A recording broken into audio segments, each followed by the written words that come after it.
Assalamu alaikum. Welcome to lecture number 25. In today's lecture we are going to discuss something about the union command in 3D. How does that work? So let's see. Be with me. जी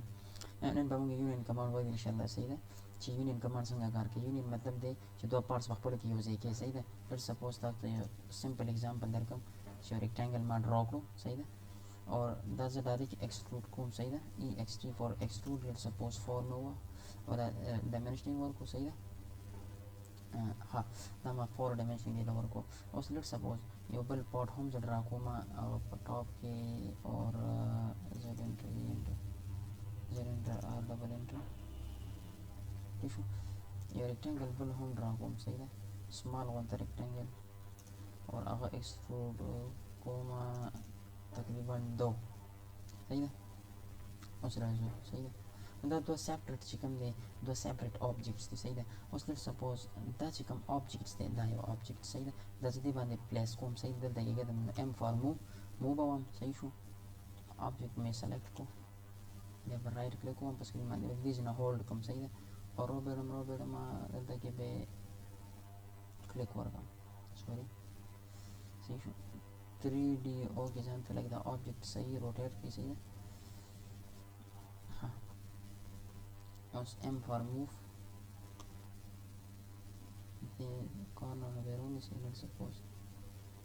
or प्रत्येक corner باندې به place की صحیح شو دا corner हमारा वो और दे corner باندې ما place को صحیح ده I think اوس هم صحیح place نشو خو بیا ګورو چې M for move او صحیح پلی شو صحیح ده دا چې کوم دی ګورئ کله چې په دې objects باندې د پاسه د خپل کرسر هولډ کوم صحیح ده دا یو separate object دی دا separate object دی صحیح ده که چېرې دا تاسو یونین کول غواړئ ته چې دا ما سره دی کې دا different layers مطلب نه ښکاري صحیح ده نو دا به زه رد کړم let's suppose صحیح ده خو بیا هم دا separate objects دی صحیح ده نو زه چې کوم دی وایم چې یاره دا ما سره single object صحیح ده د هغې دپاره به زه command enter کړم UNI for union صحیح ده UNI enter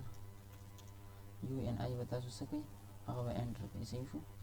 نو UNI enter کوم صحیح ده select دواړه objects او ورپسې به enter ووهئ دا تاسو سره به دا یو object شي صحیح شو که نه so I hope you understand how we can do the union and how can we use the union commands in AutoCAD 3D